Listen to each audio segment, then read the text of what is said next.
السلام علیکم ورحمۃ اللہ تعالیٰ وبرکاتہ۔ نحمده ونصلي ونسلم على رسوله الكريم، اما بعد فاعوذ باللہ من الشیطان الرجیم، بسم اللہ الرحمن الرحیم۔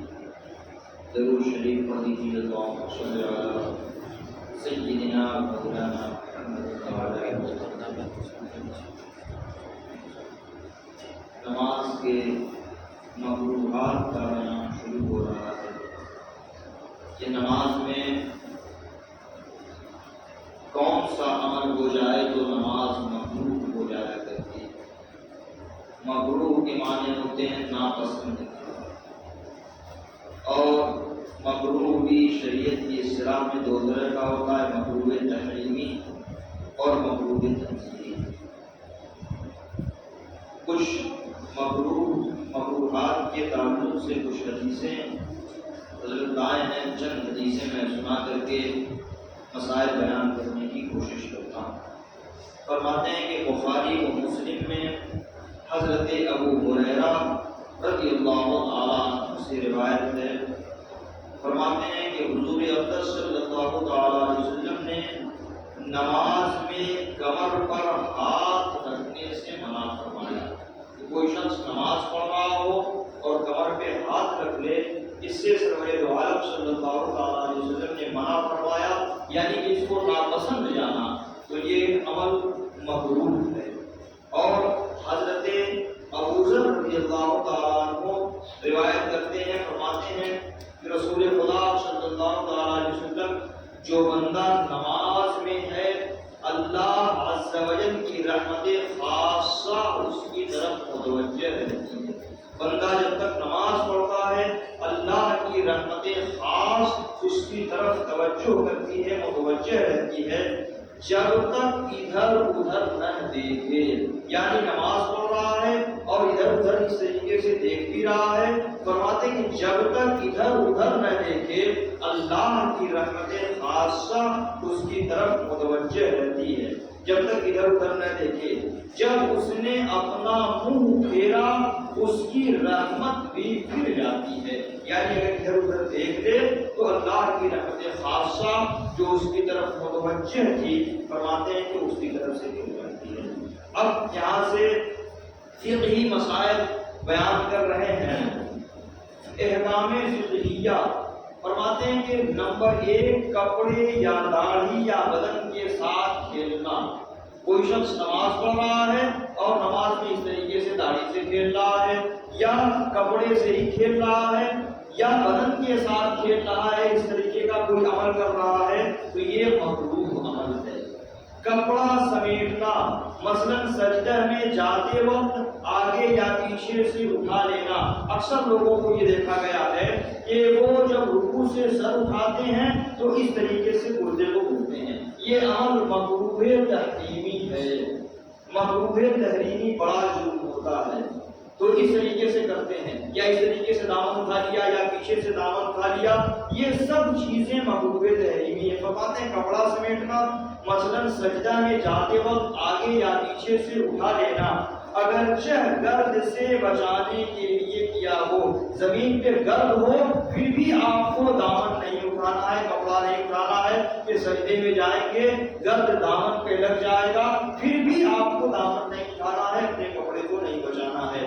اور اگر بلا وجہ ہو اور زیادہ مکروہ، اگر بلا وجہ کر دیا تو اور زیادہ مکروہ ہے۔ فرماتے ہیں کپڑا لٹکانا، مثلا سر یا موڈے یا اس طرح ڈالنا کہ دونوں کنارے لٹکتے ہوں، یہ سب مکروہ تحریمی ہے۔ کپڑا لٹکانے کا مطلب یہ ہے کہ ٹھنڈی وغیرہ کے زمانے میں شال اوڑھ لیا سر سے یا کندھے سے اور اس کے دونوں کنارے لٹکے ہوئے ہوں، یہ عمل مکروہ تحریمی ہو۔ اس طور پر ہونا چاہیے کہ شال وغیرہ آپ اوڑھے ہیں یا گمچھا اوڑھے ہیں، اس طریقے سے اگر لٹکا کر کے نماز پڑھ رہے ہیں تو یہ عمل مکروہ تحریمی ہے۔ ایک کنارہ اس کا اس طریقے سے ہو جانا چاہیے۔ شال بھی آپ اوڑھے ہیں تو شال بھی اس طریقے سے ہو جانی چاہیے، صرف لٹکائے ہوئے ہیں تو یہ عمل مکروہ تحریمی ہے۔ اگر رومال یا شال یا رضائی یا چادر کے کنارے دونوں موڑوں سے لٹکتے ہوں، یہ ممنوع و مکروہ تحریمی ہے۔ اور ایک کنارہ دوسرے موڑے پر ڈال دیا اور دوسرا لٹک رہا ہے تو حرج نہیں، اس کو ہم نے بھی بتا دیا۔ اور اگر ایک ہی موڑے پر ڈالا، اس طرح کہ ایک کنارہ پیٹھ پر لٹک رہا ہے دوسرا پیٹ پر، جیسے عموماً اس زمانے میں موڑوں پر رومال رکھنے کا طریقہ ہے تو یہ بھی مکروہ ہے۔ رومال رکھنے کا ایک طریقہ یہ ہے، اگر اس طریقے سے بھی کوئی شخص رومال رکھے ہو یا شال وغیرہ رکھ لے کہ اس کا ایک کنارہ پیٹ کی طرف لٹک رہا ہے ایک کنارہ پیٹ کی طرف لٹک رہا ہے تو یہ بھی مکروہ ہے، یہ بھی نہیں کرنا چاہیے۔ گمچھا وغیرہ ہو تو اس کو نکال کر کے زمین پہ رکھ دے تب نماز پڑھے، اور ٹھنڈی میں شال وغیرہ اوڑھے ہوئے ہے اور اگر ٹھنڈی لگ رہی ہے کہ شال کے بغیر کام نہیں چلتا تو اس طریقے سے باقاعدہ پورا اس طریقے سے اوڑھ کر کے ہی نماز پڑھنا ہے، صرف لٹکا کر کے دونوں طرف تو یہ عمل مکروہ تحریمی ہو جائے گا۔ فرماتے ہیں کوئی آستین آدھی کلائی سے زیادہ چڑھی ہوئی یا دامن سمیٹے نماز پڑھنا بھی مکروہ تحریمی ہے۔ آستین اس طریقے سے آدھی کلائی تک چڑھا لی، یہ عمل بھی مکروہ تحریمی ہے۔ پہلے سے چڑھائے ہوئے ہیں، نماز شروع کر دیا تب بھی مکروہ تحریمی ہے، اور نماز شروع کر دیا نیت باندھ دیا باندھنے کے بعد بھی اگر چڑھا دیا تب بھی یہ عمل مکروہ ہے۔ دامن سمیٹے نماز پڑھنا بھی مکروہ تحریمی ہے، خواہ بیشتر سے چڑھی ہو یا نماز میں چڑھائی ہو۔ شدت کا پاخانہ پیشاب معلوم ہوتے وقت یہ بھی نماز ایسی صورت میں نماز پڑھنا مکروہ تحریمی ہے۔ اگر استنجا سخت ہو، پیشاب کرنے کی حاجت ہو، پاخانہ کرنے کی حاجت ہو تو پہلے جا کر کے پاخانہ پیشاب بندہ کرے، استنجا کرے، اس سے فارغ ہو جائے، وضو کرے، اس کے بعد آ کر کے نماز پڑھے۔ اگر اسی حالت میں نماز پڑھ رہا ہے تو فرماتے ہیں کہ یہ عمل مکروہ تحریمی ہے۔ یا غلبہ ریاح کے وقت نماز پڑھنا مکروہ تحریمی ہے۔ حدیث میں ہے جب جماعت قائم کی جائے اور کسی کو بیت الخلا جانا ہو تو پہلے بیت الخلا کو جائے۔ حدیث شریف میں یہ ہے کہ جماعت قائم ہونے والی ہو اور اگر کسی کو استنجا پیشاب پاخانے کی حاجت ہو تو اسے چاہیے کہ وہ پہلے بیت الخلا کو جائے۔ اس حدیث کو ترمذی نے عبداللہ بن ارقم رضی اللہ تعالیٰ عنہ سے روایت کیا، اور ابو داؤد و نسائی و امام مالک نے بھی اس کے مثل روایت کی ہے۔ نماز شروع کرنے سے بیشتر اگر ان چیزوں کا غلبہ ہو تو وقت میں وسعت ہوتے ہوئے شروع ہی ممنوع گناہ ہے۔ مثال کے طور پر آپ فجر کے وقت اٹھیں اور فجر کے وقت اٹھیں، آپ نے دیکھا کہ اب فجر کا وقت بالکل جانے والا ہے تو ایسی صورت میں تو مجبوری کی حالت میں کہ آپ استنجا وغیرہ کرنے جائیں گے تو فجر کا وقت چلا جائے گا تو وہاں تھوڑی سی رخصت ہے۔ لیکن مثال کے طور پر آج کل جماعت 4:30 بجے ہو رہی ہے، آپ 4 بجے اٹھیں تو آپ ظاہر سی بات ہے کہ اب 4 بجے آپ اٹھیں تو استنجا وغیرہ کر کے آپ فارغ ہو لیں گے، وضو بنا لیں گے، نہانا چاہے تو نہا بھی سکتے ہیں اور آپ کو نماز مل جائے گی۔ اور 5 بجے کے بعد تک 5، 4 یا 3 تک فجر کا وقت رہتا ہے۔ تو اگر وقت میں گنجائش ہے اور آپ کو استنجا کی شدید حاجت ہے پھر بھی آپ نے استنجا نہیں کیا بلکہ وضو کر کے نماز پڑھنا آپ نے شروع کر دیا تو فرماتے ہیں کہ شروع کرنا ہی یہ منع ہے اور گناہ بھی ہے۔ قضائے حاجت مقدم ہے، یعنی پہلے آپ کو استنجا سے فارغ ہو جانا ہے تب جا کر کے آپ کو وضو وغیرہ کرنا ہے، نماز پڑھنی ہے اگر وقت ہے۔ فرماتے ہیں قضائے حاجت مقدم ہے، یعنی قضائے حاجت پہلے ہے، اگرچہ جماعت جاتی رہنے کا اندیشہ ہو یا جماعت کے بعد بھی نماز کا فجر کا وقت رہتا ہے، اگر آپ کو یہ اندیشہ ہو کہ جماعت چھوٹ جائے گی، ہمیں اکیلے نماز پڑھنا پڑے گا، تب بھی آپ کے لیے حکم یہی ہے کہ آپ پہلے جا کر کے استنجا کریں، استنجا قضائے حاجت سے فارغ ہو جائیں، اس کے بعد وضو وغیرہ کر کے نماز آپ پڑھیں۔ اور اگر دیکھتا ہے کہ قضائے حاجت اور وضو کے بعد وقت زیادہ رہے گا تو وقت کی رعایت مقدم ہے، نماز پڑھ لے، اور اگر اثناء نماز میں یہ حالت پیدا ہو جائے اور وقت میں گنجائش ہو تو توڑ دینا واجب ہے، اور اگر اسی طرح پڑھ لی تو گنہگار ہوا۔ یعنی کہ وہی وقت اگر ہے، وقت میں گنجائش ہے تو آپ بیت الخلا جا کر کے فراغت حاصل کریں گے، اگرچہ جماعت چھوٹ جائے آپ کو تنہا نماز پڑھنا پڑے۔ جوڑا باندھے ہوئے نماز پڑھنا مکروہ تحریمی، اور نماز میں جوڑا باندھا تو نماز فاسد ہو گئی۔ کنکریاں ہٹانا مکروہ تحریمی ہے۔ اب تو کنکریوں کا تصور مسجد میں نہیں ہوتا، کیونکہ اب بہترین پتھر وغیرہ ٹائلس وغیرہ لگے ہوتے ہیں، یا قالین ہے، چٹائی ہے۔